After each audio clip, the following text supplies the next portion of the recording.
અમેરિકાના રાષ્ટ્રપતિ ડોનાલ્ડ ટ્રમ્પે એફબીઆઈના ડાયરેક્ટર તરીકે કાસ પટેલની નિમણૂક કરી હતી, જેના પછી કાસ પટેલનું ગુજરાત સાથેનું કનેક્શન સામે આવ્યું હતું.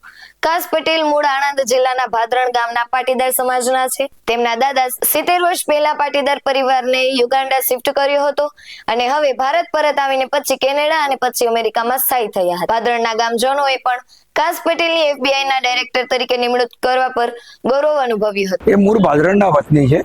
જ્યારે આ સમાચાર આવ્યા ત્યારે અમને પણ બહુ ગૌરવ થયું કે ભાદરણના છે, એટલે અમે એને વંથાવલીમાં ચેક કર્યું. એમના પિતા પ્રમોદભાઈનું નામ અમારી 2015માં જે વંથાવલી બહાર પડી એમાં ઓલરેડી છે. અને આ વંથાવલી મૂળ 1925માં મોતીભાઈ અમીન સાહેબે બહાર પાડેલી. એને અમે 90 વર્ષ પછી અપડેટ કરી, એટલે 3-4 જનરેશન જે બી એમાં એડ થયા એ સાથેની એક પ્રિન્ટેડ વર્ઝન કાઢ્યું છે.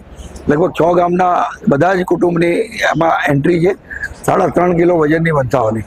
હવે જે નવી પેઢી આવી, કારણ કે આ સતત ચાલતી પ્રક્રિયા છે, એટલે હવે એના માટે આ ડિજિટલ યુગમાં અમે ડિજિટલ વંથાવલી તૈયાર કરી રહ્યા છીએ. એની એક લિંક જનરેટ કરી છે, ગૂગલ ફોર્મ પણ ક્રિએટ કર્યું છે. એના આધારે કોઈ પણ 6 ગામનો વતની સમગ્ર દુનિયામાં જ્યાં હોય ત્યાંથી એ પોતાની વિગત ભરી શકે.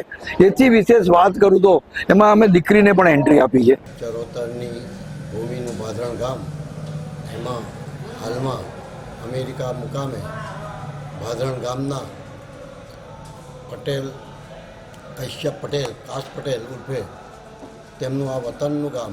તેમના દાદા, પપ્પા, મમ્મી બધા જ ભાદરણમાં 1970ની આજુબાજુના આવેલા. તેમનું ત્યારે ગામમાં ખુલ્લી જમીન પણ છે, ઘર માટેની, ખેતી માટેની પણ એમની જમીન છે. અને જ્યારે અમેરિકામાં આટલા ઉચ્ચ હોદ્દા પર ભાદરણ બોરસદ તાલુકામાં અને જિલ્લો આણંદ એમાં આવેલું છે.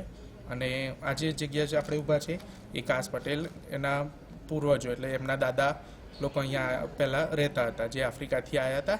ત્યાર પછી તેઓ અમેરિકા ગયા અને અત્યાર સુધી 70 વર્ષ જેવું થઈ ગયું છે. પણ એમની બધી ઘણી હજુ મિલકતો ઘણું છે. અને કેવું છે કે મારા દાદા ને એમના દાદા બધા પિતરાઈ ભાઈઓ હતા, જેથી અમને ગર્વની વાત છે કે તે એફબીઆઈ ગવર્નર બન્યા છે.